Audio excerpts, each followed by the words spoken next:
Padre, del Hijo y del Espíritu Santo. Padre nuestro que estás en el cielo, santificado sea tu nombre. Venga a nosotros tu reino. Hágase tu voluntad en la tierra como en el cielo. Danos hoy nuestro pan de cada día. Perdona nuestras ofensas como también nosotros perdonamos a los que nos ofenden. No nos dejes caer en la tentación y líbranos del mal. Amén. Jesús Nazareno, ya le paso la palabra al presidente.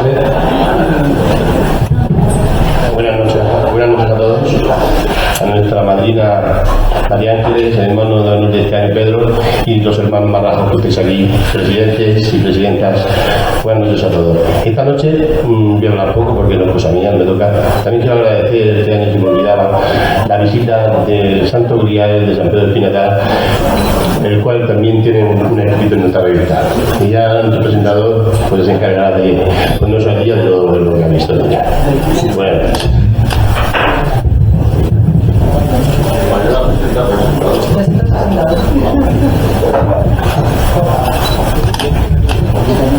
Entre el cáliz de la pasión y el corazón traspasado por 6 puñales, no hay un formal hermanamiento, pero un fuerte vínculo emocional los une cada lunes santo cuando las puertas de Santa María de Gracia se abren para entregar ese gran corazón de promesas a toda Cartagena.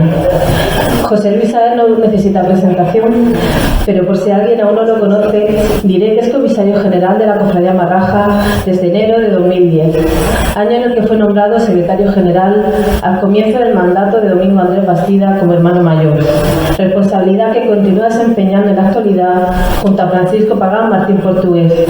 En el ámbito educativo se formó en el Colegio de la Inmaculada de los Padres Franciscanos de Cartagena y profesionalmente es ingeniero naval y mecánico por la Universidad Politécnica de Cartagena, máster avanzado en gestión de proyectos por la Universidad de Valencia y ha completado el programa de desarrollo directivo. Su carrera profesional la desarrolla en el astillero de Navantia en Cartagena, siendo actualmente el director comercial de negocio de submarinos y jefe del programa de la futura segunda serie de submarinos S-80. En junio de 2025 asume la presidencia de la agrupación de la Santísima Virgen de la Piedad, culminando así una profunda vinculación con su agrupación de toda la vida. En el seno de la Piedad ha desempeñado diversos cargos directivos, entre ellos los de vocal de juventud, vicetesorero y vicesecretario, junto a Ernesto Ruiz Binader, y secretario junto a su padre, José Luis Saez Martínez, además de haber formado parte activa del tercio en todos los puestos, desde Monaguillo hasta Vara, siendo durante más de 10 años sudarista del tercio titular. Pertenece asimismo a la agrupación de Portapasos Promesas de la Piedad, habiendo portado el trono de la Santísima Virgen en 3 ocasiones, y también a la agrupación de San Juan, participando desde hace más de 20 años en la madrugada del Viernes Santo, primero como portapaso y posteriormente del tercio, con achote, de los de Butano y Pisma, en la mano derecha. De igual forma pertenece a la agrupación de nuestro Padre Jesús Nazareno desde que fue pregonero de la juventud, y a la agrupación de Santo Sudario de Cristo, en la que desfiló 2 años en sus tiempos aún más jóvenes. Durante su etapa como secretario general, ha sido artífice de la creación de la primera página web oficial de la Cofradía Marraja, de las primeras cuentas de redes sociales y de la primera base de datos general de nuestra Semana Santa, integrando la información de todas las agrupaciones, así como de la propia cofradía, eliminando así la dispersión de datos y sentando las bases de una gestión moderna y coordinada. Es José Luis un profesionista ejemplar, marrajo hasta la médula, piadoso de cuna y de corazón, sanjuanista por convicción. Encarna una forma de vivir la Semana Santa basada en la tradición, el espíritu de servicio y la familia. Su hogar es plenamente marrajo. Su esposa Chiqui y sus 3 hijos, Patricia, Carmen y José Luis, participan activamente en los desfiles de la Cofradía Marraja, así como 9 de sus 11 sobrinos. Y si echáis cuenta, los 2 sobrinos que no son marrajos es porque su padre es directivo de San Juan, California. Con su familia se prolonga una herencia profesionista que le viene de su madre Maite y sobre todo de su padre José Luis. Sigue siendo para todos nosotros ese gran motor, como le llamaba nuestro añorado Domingo Bastida, al que consideraba un padre, y junto a José Lázaro Arias y José Manuel Sánchez Meca formaron unos lazos que iban mucho más allá de la propia cofradía. Fue el lunes santo hace ya unos cuantos años cuando me preguntó, justo aquí al lado, en la concentración del tercio del Santo Cáliz, a punto de entrar en nuestro querido callejón de Betao con mi traje de penitente, si quería ser parte del equipo secretario general. no duda en responder que sí, y desde entonces comparto con él el silencioso y laborioso trabajo de secretaría del que siempre agradeceré que me haga partícipe.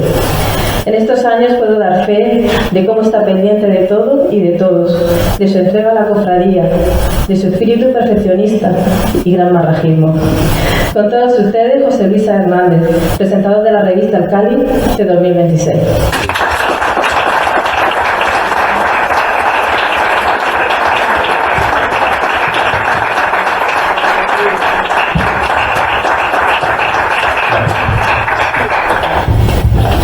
Ilustrísimo señor hermano mayor de la Cofradía Baraja, reverendo capellán, ¿no? Primer comisario general, señor presidente de la agrupación, querido Pedro, estás por ahí, madrina de la agrupación, María Ángeles, señoras y señores, queridos hermanos marrajos, querida familia, buenas tardes. Nos reunimos hoy para presentar un nuevo número de la revista El Cáliz, una publicación que, al igual que la agrupación que la sustenta, nace de la sencillez, pero va por todas. Es para mí un auténtico honor asumir la presentación de la 16ª edición de una revista que año tras año se ha consolidado como una cita imprescindible, de esas que se esperan con ganas en nuestra cofradía en la antesala de esta Semana Santa de Cartagena. Casualidad o no, la revista suma ya tantas ediciones como yo llevo en el cargo de secretario general, lo que demuestra dos cosas. Una, que el Cáliz y la revista del Cáliz goza de buena salud. Y dos, que, no sé, sorprendentemente sigo aquí. a pesar de los pesares. No por nada, porque no me deja irme en este momento. Luis, te ha costado pedírmelo, pero al final has caído, ¿no? No has tenido más remedio.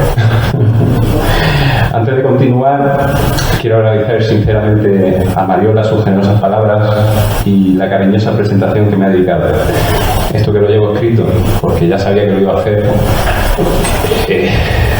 la verdad es que ha superado mis expectativas, porque ha recordado un momento que yo había borrado. Yo le decía esta mañana que tengo un poca memoria, pero ha traído un recuerdo que nos ha mencionado aquí ahora mismo a los dos, nos ha conectado y te lo agradezco de verdad.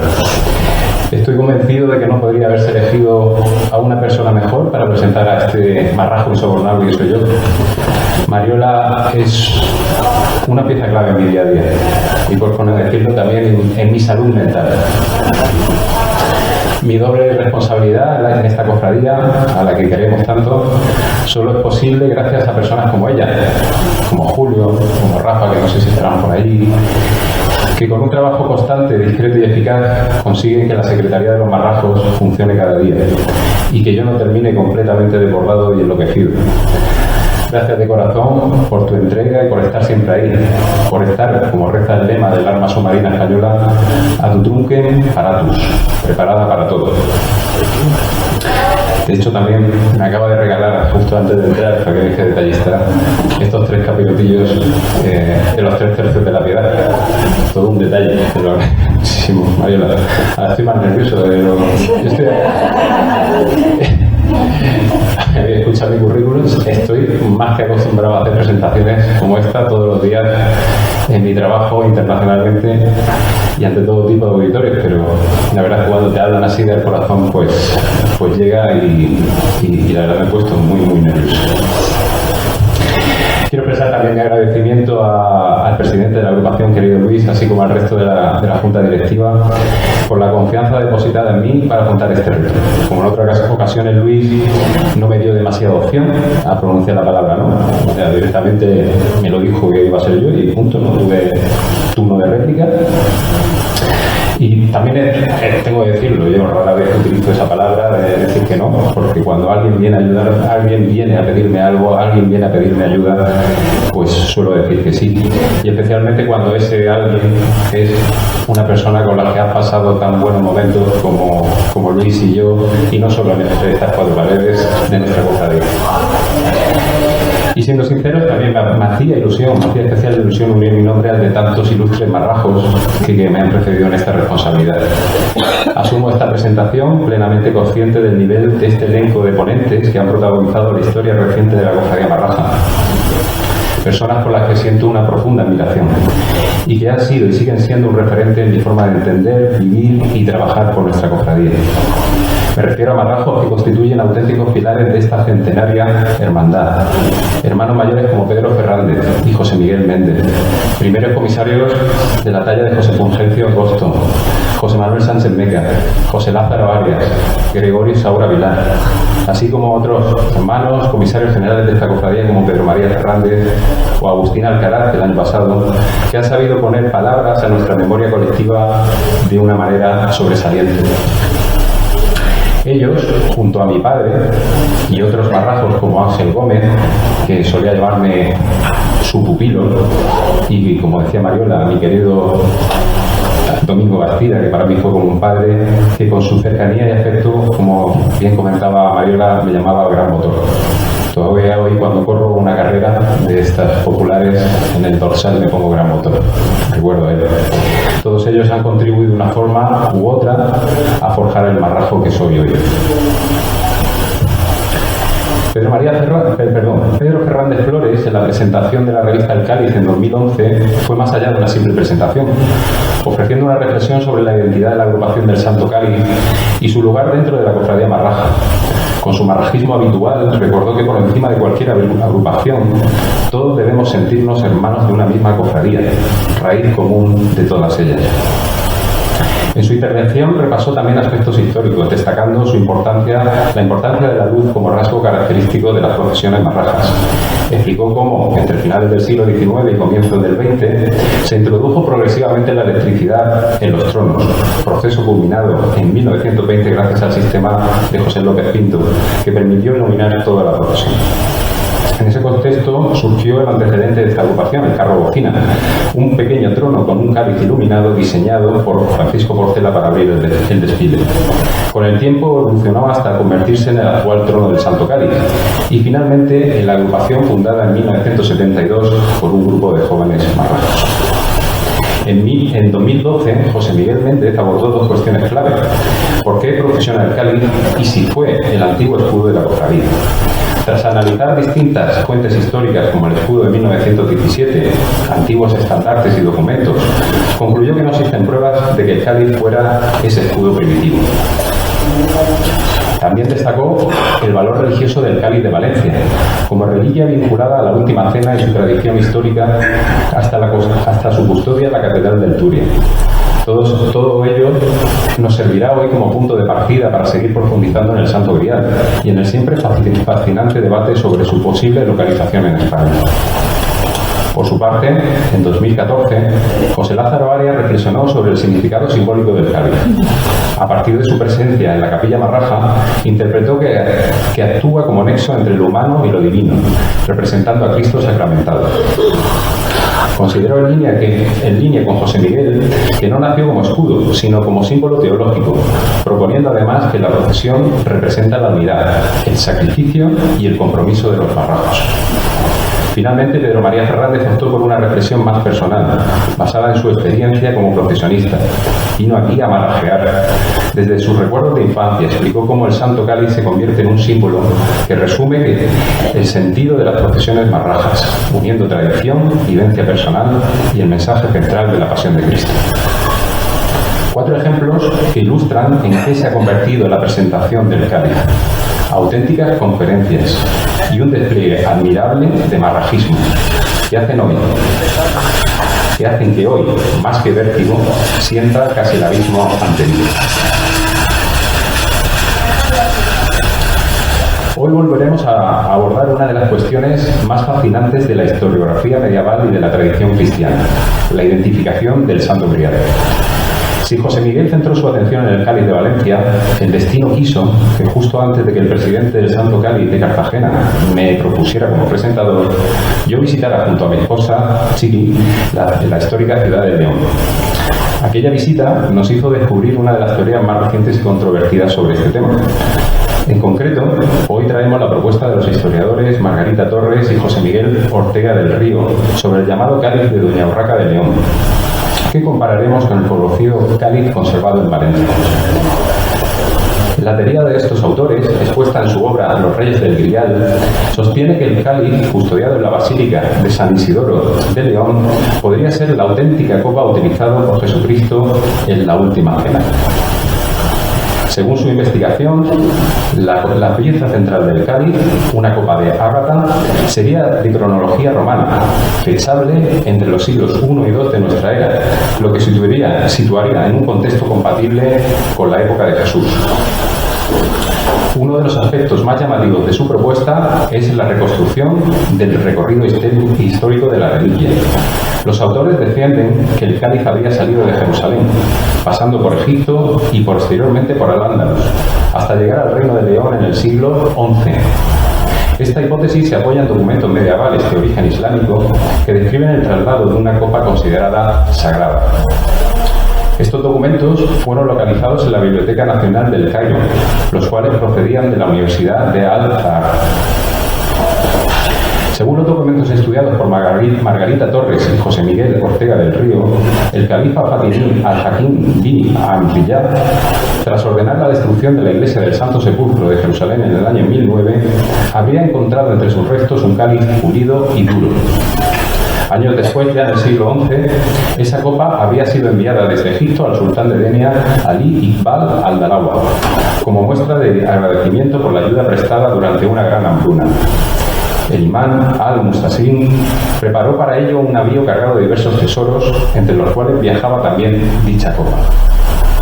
Durante el trayecto, siempre según las fuentes analizadas por Torres y Ortega, la reliquia había sido custodiada por el obispo de León, que entonces se encontraba peregrinando en Jerusalén. La intención final era que el sultán la pusiera en manos de su aliado, el rey Fernando I de León, reforzando así las relaciones políticas entre ambos territorios. Otros textos mencionan incluso episodios singulares, como el desprendimiento de una pequeña esquirla durante el transporte marítimo en el año 1054, que años después fuera enviada a Saladino con fines curativos. Curiosamente, cuando la copa fue desmontada en 2010 para realizar una réplica, se comprobó que faltaba un fragmento, lo que algunos consideran un elemento que encajaría con esta narración que cita el pergamino que veis en pantalla. Doña Urraca I de León fue además una figura clave en este contexto, una de las primeras mujeres en gobernar por derecho propio en Europa. Destacó por su carácter firme e independiente en un mundo dominado por hombres. Hija de Alfonso VI, tuvo que enfrentarse a conflictos familiares, matrimoniales y políticos, defendiendo siempre su autoridad. Su figura, conocida como la Temeraria, refleja bien el contexto de poder y legitimidad en el que se inscribe la transformación del cáliz. Ya con el cáliz del León, la infanta Doña Urraca habría mandado enriquecer el objeto con elementos de orfebrería, dando lugar al cáliz tal y como lo conocemos hoy. Este proceso era habitual en la Edad Media, cuando las reliquias se embellecían para reforzar su valor simbólico y político. Se trata sin duda de una pieza extraordinaria, una joya de valor incalculable, tanto artístico como histórico.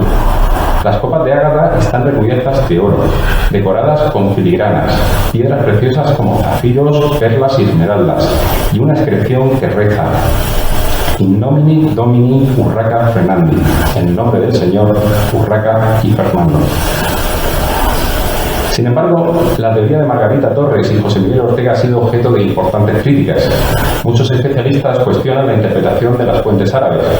Consideran que la conexión entre los textos y el objeto concreto no está suficientemente demostrada y señalan la ausencia de una tradición continua que vincule el cáliz con el culto cristiano desde la antigüedad. Frente a esta propuesta se encuentra el cáliz conservado en la Catedral de Valencia, considerado durante siglos el principal candidato a Santo Grial, como nos anticipaba José Miguel en su presentación. José Miguel, que me he citado al principio, como que me daba pie a hablar de lo que estoy hablando ahora mismo. Este objeto está formado por dos partes. Una copa superior de Calcedonia, datada en torno al siglo I y considerada por algunos estudios como una copa de bendición judía de época del Segundo Templo, y un pie con asas añadido en época posterior, ricamente decorado. Su relevancia no es solo histórica y artística, sino también religiosa, ya que ha sido utilizada por papas como Juan Pablo II y Benedicto XVI en celebraciones litúrgicas.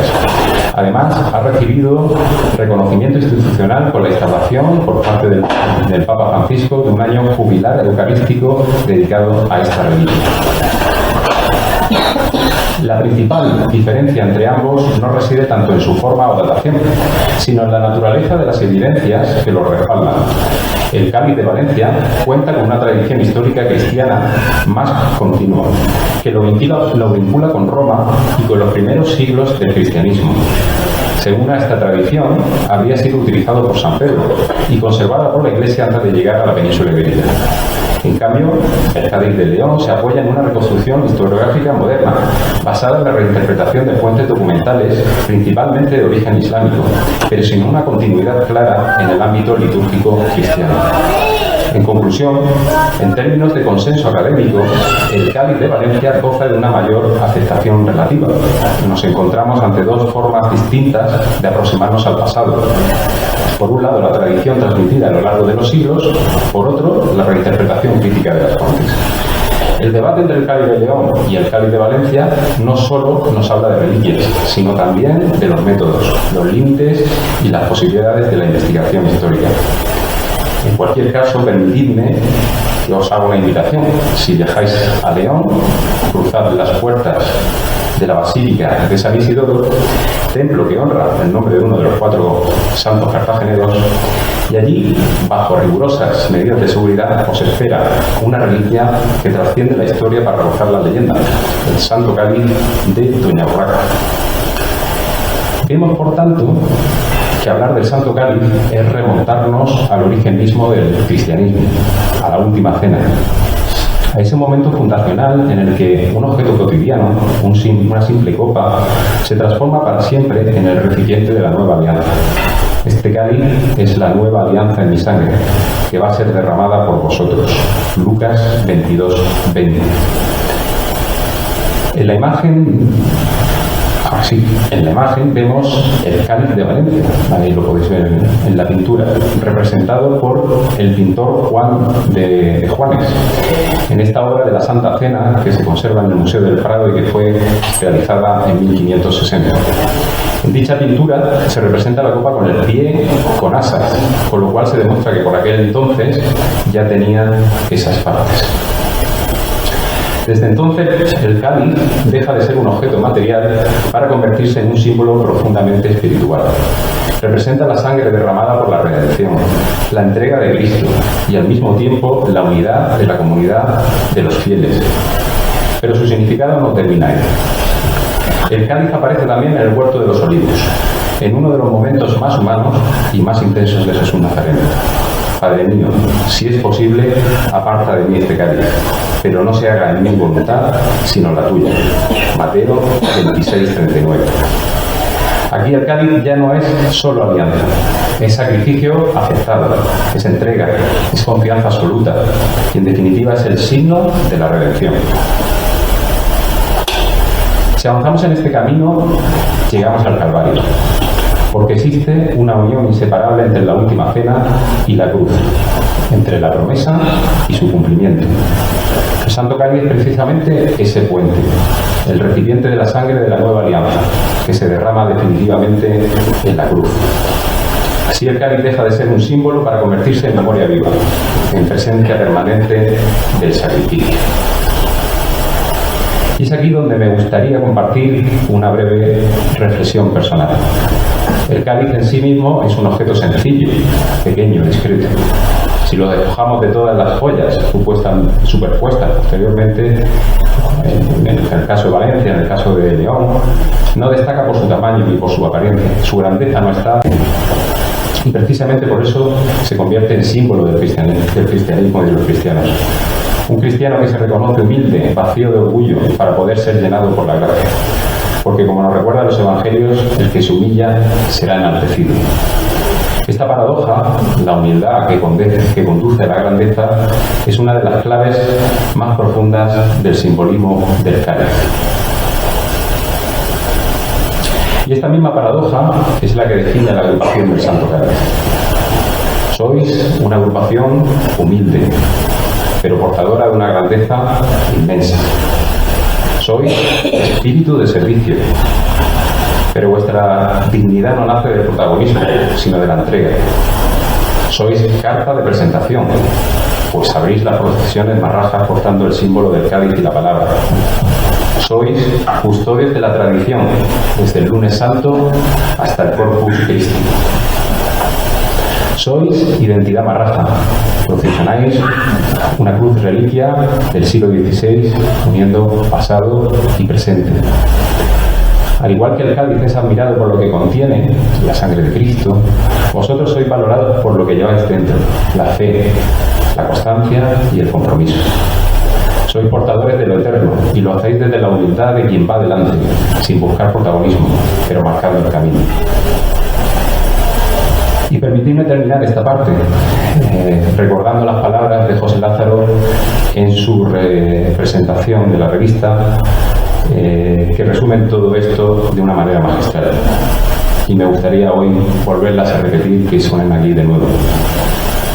Por eso sueño que cuando cada lunes santo, puntualmente a las 9 de la noche, las puertas de la iglesia de Santa María se abren y unos minutos después en su dintel aparece el trono del Santo Cáliz, la cofradía marraja quiere decir a la ciudad de Cartagena que esa noche procesiona una cofradía y que al igual que el fruto de la vid se hace vino sacrificando su individualidad en aras de la colectividad, y se consagra en el cáliz para convertirse en alimento eucarístico, la procesión marraja es el resultado de muchas renuncias personales en aras a la obra común. El cáliz marrajo simboliza en la procesión la unidad y la igualdad de todos, los que siguen su estela, de las agrupaciones que componen el desfile y sobre todo de los cofrades que en él participamos. Esta revista es eso que decía antes, un reflejo de ese espíritu, pequeño en sus pretensiones, pero infinito en su amor a nuestra cofradía y a su historia. Esta revista no nace únicamente con vocación de entretenimiento. Su propósito va mucho más allá. Pretende acercar el día a día de la agrupación, evangelizar a través de lo que podríamos llamar una auténtica catequesis en la calle, y dejar por escrito ese sentimiento profundo que compartimos todos los hermanos marrajos. Como bien refleja su editorial, sacar adelante esta publicación no es una tarea sencilla. Es sin duda un trabajo difícil que exige en muchas ocasiones duplicar el esfuerzo humano de todos aquellos que colaboran para que cada página vea la luz, y más en los tiempos complejos en los que nos encontramos hoy.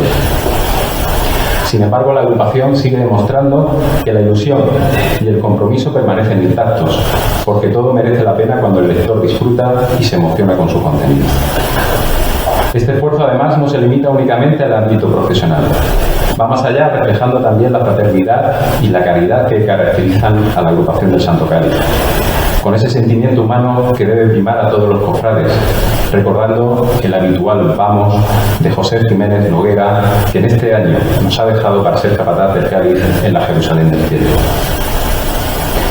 Me gusta la referencia del editorial a los marrajos del Santo Cáliz, que acuñó inicialmente Agustín Alcaraz en su libro Marrajos de la Agonía, escrito ya hace unos años, que yo he hecho propio en mi agrupación de la Piedad, o el lema Marrajos de la Piedad, uno de los que están por aquí me lo han escuchado mucho este año, y que habla de que por encima de cualquier agrupación está la cofradía y el bien común de todos los marrajos, como nos enseñó Pedro, como nos enseñó José Miguel, como nos enseñó Domingo Bastida y como nos enseña hoy en día Paco Bahama.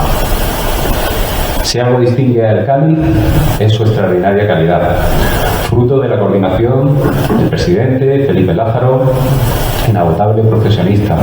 Felipe, aprovecho también para darte la enhorabuena por tu arduo trabajo, no solo con esto, últimamente también con el archivo, que depende de mí, también te lo agradezco. Nos encontramos ante una publicación de factura impecable, cuidada hasta el más mínimo detalle, en la que la imagen adquiere un protagonismo esencial gracias al trabajo de, por ejemplo, de José Diego García Mercader y Rebeca Rosso, capaces de captar la esencia más profunda del Santo Cáliz. A ellos se suman colaboraciones de gran nivel, con firmas tan destacadas como el obispo de Cartagena, nuestro hermano mayor, nuestro capellán, Fernando Gutiérrez Reche, Ginés Fernández Garrido, José Lázaro Arias Paredes, entre otros muchos. La revista también mira al futuro sin olvidar sus raíces. En sus páginas encontramos artículos que combinan tradición e innovación, desde estudios sobre la aplicación de la inteligencia artificial a la Semana Santa, hasta investigaciones históricas sobre la cruz reliquia, el objeto más antiguo que procesiona en nuestra ciudad, como todos bien sabemos. Me gusta mucho el titular del artículo del presidente, de Luis, de una cofradía unida, donde destaca la ambiciosa apuesta que se ha materializado con el nuevo Museo Marrajo, haciendo una mención especial al impulso y determinación de nuestro hermano mayor para que este espacio museístico sea una realidad. Y cómo no, quiero destacar al incombustible Ernesto Ruiz Binader, expresidente de la Piedad, Marrajo de Honor, que sigue con sus investigaciones sobre los hermanos mayores de la cofradía Marraja. Y en este caso habla sobre don José Riquelme Salafranca y Enrich, como posible hermano mayor Marrajo en el último tercio del siglo XIX. Como no, merece una mención especial el magnífico artículo de José Lázaro Arias, un Marrajo que es sinónimo de rigor en todo lo que hace. Y por supuesto, no puedo dejar de destacar en esta ocasión este artículo dedicado a la cruz reliquia del Santo Cáliz a Federico Casal y al pleito de la Orden Tercera Franciscana. Una aportación que enriquece aún más el contenido de esta edición. ¿Y qué decir de la contraportada? Todo un guiño a quien les habla, el tercio del Santo Cáliz, encarando la rampa de Santa María ante el trono de la Santísima Virgen de la Piedad, Madre de las Promesas, un lunes santo. Piedad, mi mayor devoción, el eje sobre el que gira mi vida desde que tengo uso de razón y a la que desde el año pasado tengo el deber y el inmenso honor de cuidar. Gracias de corazón por este inmenso detalle de poner la contraportada de la Piedad. No sé si ha sido a propósito o no. Yo creo que sí, ¿no? En definitiva, les invito a adentrarse en estas páginas, a descubrir este auténtico tesoro que nos llama al recogimiento y a vivir la fe de forma intensa. Les deseo a todos una muy feliz Semana Santa, con el orgullo de pertenecer a esta familia Marraja, a esta familia de Morado y Marfil. Muchas gracias.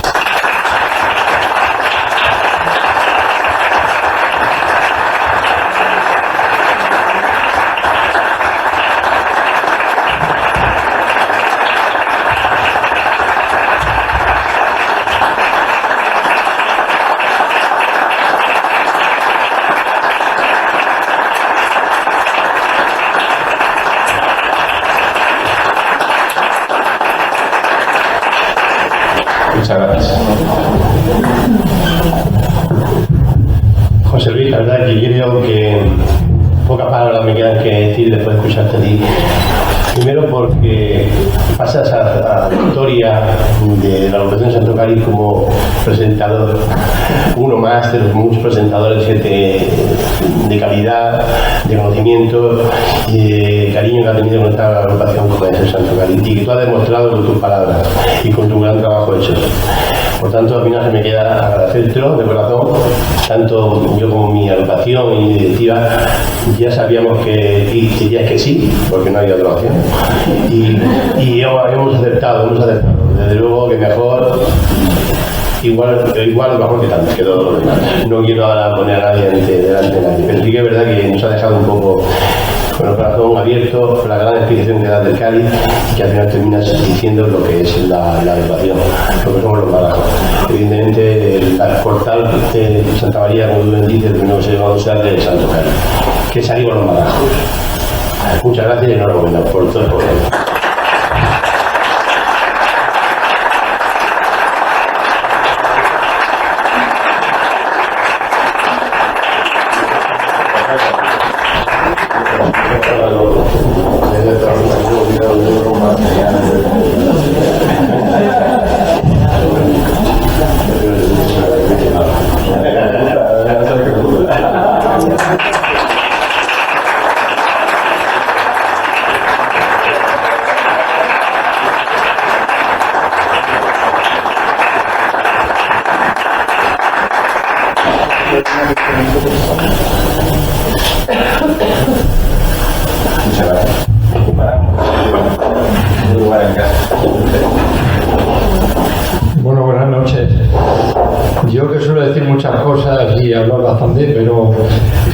ante la presentación de José Luis, pues dices, ¿y qué más puedo añadir? Y la verdad es que poco puedo decir. Sí que tengo que felicitar al presidente por dos razones. Primero, por elegir al presentador de la revista. Yo presenté, si no recuerdo mal, el número 3, pero por supuesto ni con este nivel ni con ese grado de sapiencia, simplemente me limité y me ceñí a lo que era el contenido de la revista, con lo cual con el paso del tiempo me he dado cuenta de que no es la dinámica adecuada a la vista de lo mucho bien que han presentado otros, pero bueno, en todos los días aprende uno. Lo primero es por la elección de José Luis como presentador, y la segunda es por la elección de Mariola como presentadora del presentador, porque también tiene mucho mérito. Entre otras cosas, bueno, esto de los capiroticos me ha sonado un poco a procesionista del año, pero no, creo que no debe ser ese el camino, pero bueno, está bien porque representa el regalo. Creo que me ha puesto aquí y me recuerda cuando fui a una entrevista que me lo ponía, mira, ¿qué invito a capiroticos? No, bueno, no es Jesús Muñoz, desde luego. Y porque yo sí que recuerdo que, sin conocer a Mariola, me dice José Luis un día, oye, he pensado en Mariola, tampoco la conocía de referencia nunca, ni por su trabajo, ni por nada en concreto, porque no había tenido mucha relación con ella, pero a mí me gusta confiar en la gente en la que a su vez yo confío. Entonces me propuso a Mariola, con todos los respetos, Mariola, como si me llega a decir, oye, Irene, digo, pues vale, pues Irene. Me dijo, oye, yo creo que Mariola podría ser una buena vicesecretaria, y la verdad es que todo lo que él te ha dicho es absolutamente cierto. Yo no solo lo suscribo, sino que lo ratifico. Es una trabajadora incansable, te pasa toda la mañana trabajando por y para la cofradía, lo cual yo también sufro en determinada medida, en todos los correos que me remite. Y bueno, yo creo que su elección fue muy buena, tan buena como la que ha tenido Luis para elegir a José Luis como presentador de la revista, con esa comparativa, con ese paradigma entre el cáliz de Doña Urraca y el cáliz de Valencia, donde al final pues él se inclina más por el Valencia, como hacía José Miguel, pero no dejaba nada en el olvido de Doña Urraca, que está efectivamente en la Basílica de San Isidoro de Cartagena, que vivió en Sevilla. ¿Y por qué está en León? Pues está en León porque murió en León. Bueno, sus restos fueron desde Sevilla trasladados a León, cuando la invasión decidieron trasladarlo a un lugar más seguro y donde era la cuna del cristianismo, y allí efectivamente están sus restos. Y bueno, al fin y a la postre yo quiero destacar tres cosas o dos cosas que me han parecido muy interesantes. Primero, tu perfecta exégesis tanto de un cáliz como del otro. Segundo, la profundidad de lo que implica el cáliz, porque el cáliz para nosotros lo vimos cuando salen todas las procesiones. Como decía, es el primer reflejo que tiene el espectador cuando sale de la procesión. Lo primero que ve el antiguo carro vecina, y ya de ahí siguen los demás. Pero bueno, el cáliz lo vivimos todos los domingos, todos los días, el que escucha misa, porque al fin y a la postre el cáliz lo que representa es la comunión, y es el cuerpo de Cristo en forma y la sangre de Cristo en el cáliz, y estamos representando los marrajos, la comunión, esa redención y la salvación. Con lo cual, muy acertadas tus reflexiones sobre el cáliz, y me llama mucho la atención dos cosas también. Tu profundo marrajismo, yo creo que es un marrajismo inigualable. Yo no sé si mi marrajismo es tan profundo como el tuyo, pero sí que profundizo también en algo que tú lo has llamado el marrajo de, no me recuerdo bien, pero que yo llamo el ADN marrajo, que al fin y al cabo es lo mismo dicho con otras palabras, con lo cual suscribo totalmente lo que ha dicho. Y en tercer lugar destacaría algo que también me llama mucho la atención, que es tu respeto hacia tus predecesores, tu respeto hacia los hermanos mayores y tu profunda admiración por Domingo como persona que se fijó en ti, y por supuesto porque para ti significó algo más que ser un hermano mayor, era tu segundo padre. Y sí que es cierto que los dos, por circunstancias de la vida, Dios los ha llamado a su destino, y bueno, pues ahora tienes otro hermano mayor que también puede ejercer esas funciones mientras Dios quiera y nos dé salud. Así que felicidades, José Luis, por tu lección en respecto del Santo Cáliz, sobre nuestro cáliz, y sobre todo por tu profundo marrajismo. Enhorabuena y muchas gracias.